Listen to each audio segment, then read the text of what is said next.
Sikerről sikerre, a Miskolci Rádió portréműsora. A riporter Gétóth Ferenc, felelős szerkesztő Hajnal József.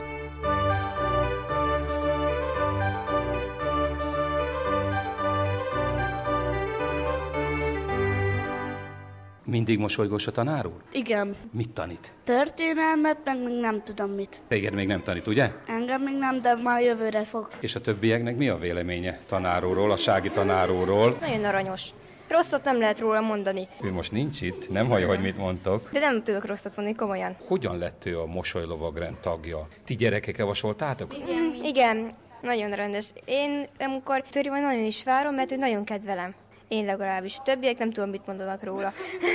Szerintem is nagyon jó tanár. Mindenekelőtt gratulálok Sági Tibor tanár úrnak a mosolylovagrendhez. Köszönöm szépen. Hallotta a gyerekeket, meghallgattattam. Ön nem volt ott, hogy mennyire szeretik. Tudta? Hát az ember az ilyet szokta érezni, de nyilván, hogy nagyon ritkán az olyan alkalom, amikor ennyire nyíltan kijön a gyerekek szeretete, de a mindennapi életben is ezt lehet érezni.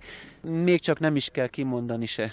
Az ember az érzésekből is, meg a nézésekből, gesztusokból is érzi ezt a szeretetet, meg kedvességet. Azt mondták a gyerekek, hogy ők terjesztették fel Sági tanár urat a Mosoly lovagrend címre. Igen, az általam 11 éve alapított és azóta vezetett Viva Furulja együttesnek a végzős diákjai, 5-8-os gyerek volt az, aki írt egy ajánlást a Lengyelországban, Varsóban működő Mosoly lovagrend kapitóliumának, akik hosszas válogatás, mérlegelés után úgy döntöttek, hogy én kapom meg ezt a rendkívül megtisztelő erkölcsi díjat, ezt a rokonszerv díjat, amelyből egy van a világon, amit csak gyerekek ajánlhatnak.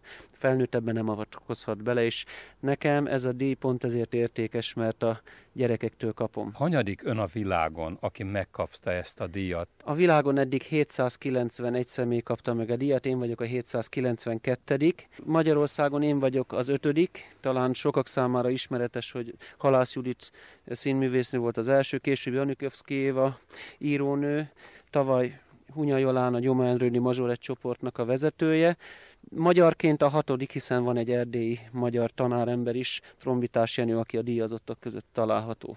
Mit kell tudnunk erről a Varsóban működő Mosoly lovagrend kapitóliumáról? Ez az eszme Lengyelországból indult el, több mint 3 évtizeddel ezelőtt, de 1979 óta az ENSZ főtitkárának döntésére ez nemzetközi státuszt kapott ez a díj. Egy lengyel kisgyerek szerette volna valamilyen módon kifejezni a szeretetét és nagyra becsülését egy orvos iránt, aki rajta sokat segített, és azóta elterjedt az egész világon. Ma már fajra, nemre, felekezetre, bőrszínre való tekintet nélkül bárkit lehet ajánlani. Egy elég hosszú procedúra, amíg az ajánlásból végleges döntés születik. Több híres ember a tagja, ha szabad őket mondani.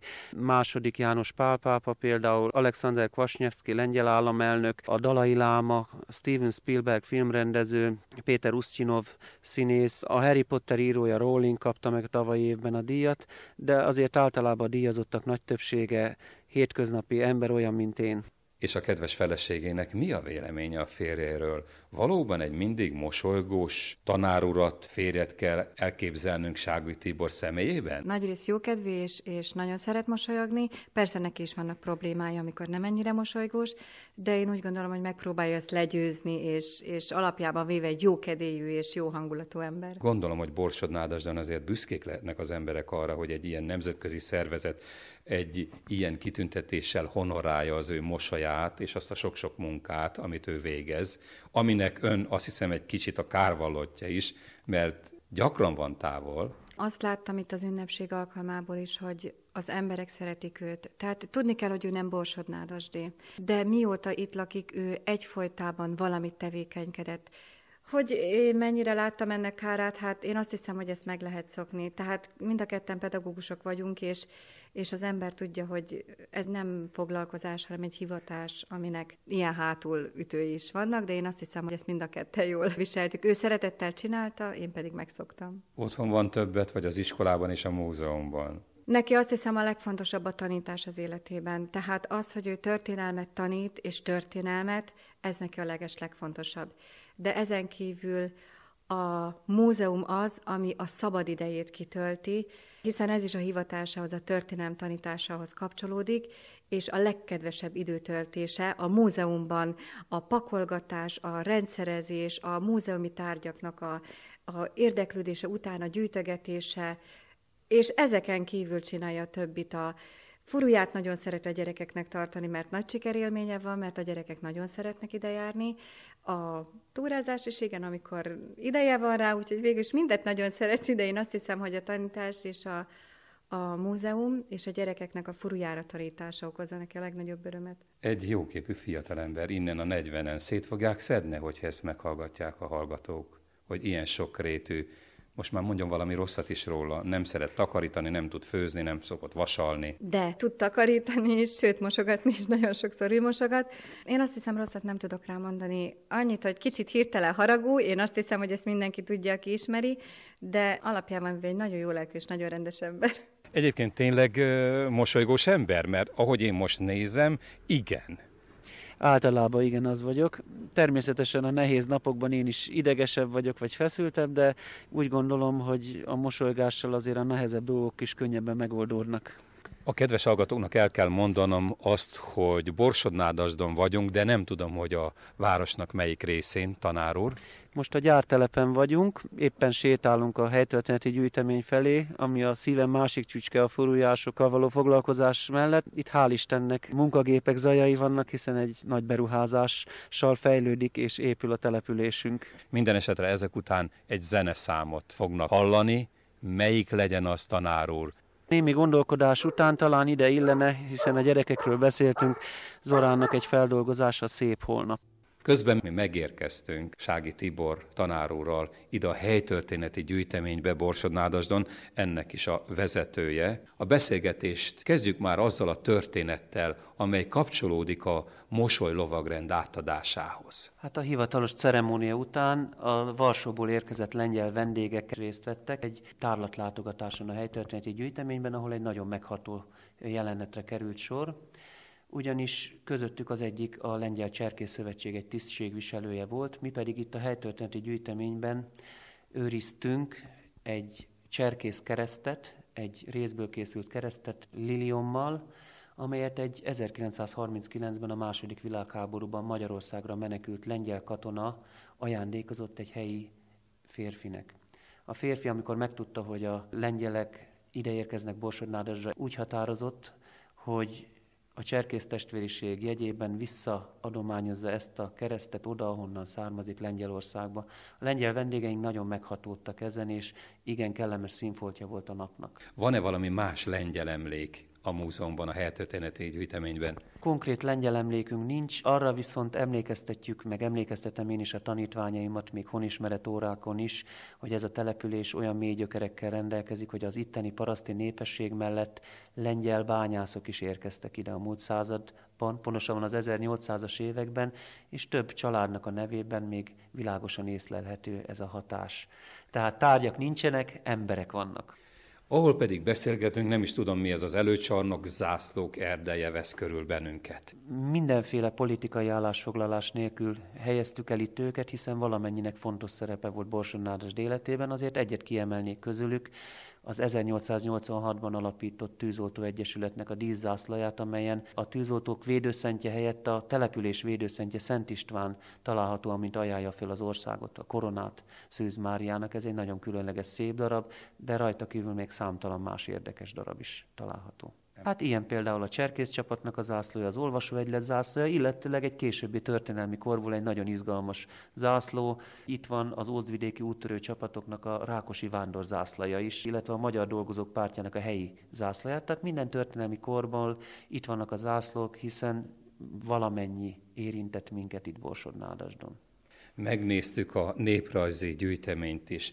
Az egy kicsit ismerősebb számomra, hiszen gyerekkoromban sok ilyet láttam nagymamámnál is, ugye a rokkától kezdve a szövőgépig és a többi. Van néhány olyan különleges emlék azért, amire érdemes felhívni a figyelmet. Például nagyon jól értett ez a népesség a fafaragáshoz.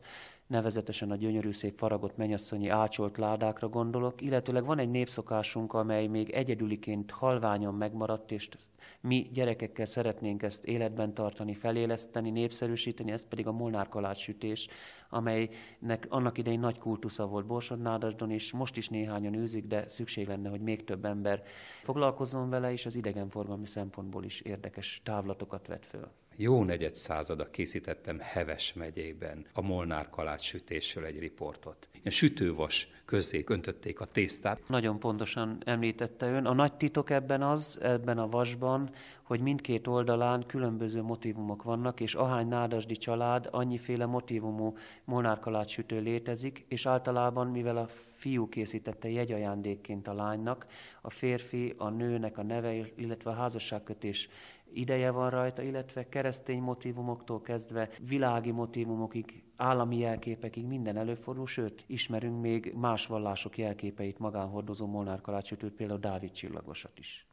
Azt kérdezném a hallgatóktól, hogy mi köze van Borsod-Nádasdnak az Adria-tengerhez és Berlinhez. Lehet, hogy nem tudnák. Úgyhogy tanár urat hívom segítségül. A mi lemezgyárunkat 140 éve alapították, sajnos már nem létezik, azonban az alkotásai a mai napig visszaköszönnek a templomok, a házak tetejéről, a csatornák és terménytárolók tekintetében, de van két híres olyan építmény is, amelyet itt megemlített ön, hiszen az első világháborúban a monarchiás Szent István csatahajónak a lemeze készült itt annak idején, ő most az Adriai tenger mélyén nyugszik, valamint a szocializmusban a berlini híres Alexanderplatzei híres gömb alakú tévétornyot is itt készítették, itt csiszolták. Mind a kettőre büszkék vagyunk, hiszen az itteni emberek ügyességét dicsérik. Tanár úr, mire fáj most a foga? Nagyon örülök, hogyha a családoknál becses értékek nagy becsben megvannak, hiszen azok örökre meg fognak maradni. Akkor fáj a szívem, amikor második világháborús katonaleveleket, más emlékeket a kukákból hoznak be, hiszen az azt jelenti, hogy ezek örökre elvesznek a közösség számára. Az az álmom, hogy ezek soha ne vesszenek el, kerüljenek ide, vagy kerüljenek olyan kezekbe, amelyek megbecsülik ezeket, és megbecsülik azt az embert, akitől származnak ezek. Azt mondom, hogy hallgassunk ismét egy kis muzsikát. Mi legyen ez a szám? Nagyon kedvelem Konz Zsuzsát, és tőle tulajdonképpen bármilyen dalt szívesen vennék. Ha megvan a Hajé Rózsa volnék. Hány nappal azelőtt tudta meg, hogy a lengyel küldöttség ideutazott Borsod-Nádasdra, hogy átadja ezt a díjat? Hát a lehető legnagyobb titoktartásban történt ez az ajánlás is, meg maga a szervezés is. Májusban kezdődött a gyerekeknek a munkája, és én, miután a Kapitolium most idén, október 1-én döntött Varsóban, október 8-án tudtam meg, hogy elnyertem a díjat. Addig a legteljesebb titoktartásban voltak ez irányban, és számomra ez egy hatalmas meglepetés volt. Én a magam díja mellett természetesen legalább 50%-ban rájuk is büszke vagyok, hogy végigcsinálták, és meg tudták csinálni. Hogyan fogadták a környezetében, hogy megkapta ezt a díjat? Én úgy gondolom, és ezt mondom mindenütt, hogy nagyon nagy örömmel a jelentős többsége a településünknek elhalmoz mindenki a szeretetével azóta, amióta ez nyilvánosságra került, és én több helyen elmondom, hogy ezt a hatalmas örömöt én mindenkinek kívánom. Mindenkinek kívánok egy olyan napot, mint ami a díjátadó volt itt október 16-án Borsod-Nádasdon, mert ez számomra felejthetetlen. Azok az emberek tették felejthetetlenné, akik jelöltek a díjra, és azok, akik eljöttek, illetve más formában kifejezték a rokonszervüket és szeretetüket irányomba, rengeteg ember volt, rengeteg ilyen ember volt. Hát köszönöm szépen, tanár úr, a beszélgetést. A kedves hallgatóknak mondom el, hogy az elmúlt percekben Sági Tibor tanár urat hallották, a Borsod-Nádasdi Általános Iskola tanárát, akit a varsói székhelyű Mosoly lovagrend kapitóliuma Mosoly lovagrend kitüntetéssel jutalmazott. Még egyszer gratulálok önnek. Nagyon szépen köszönöm.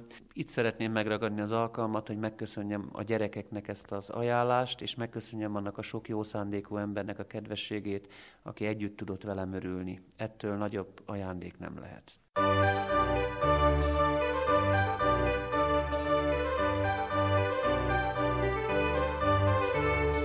Sikerről sikerre címmel a Miskolci Rádió portréműsorát hallották. A riporter Gétót Ferenc, a felelős szerkesztő Hajnal József volt.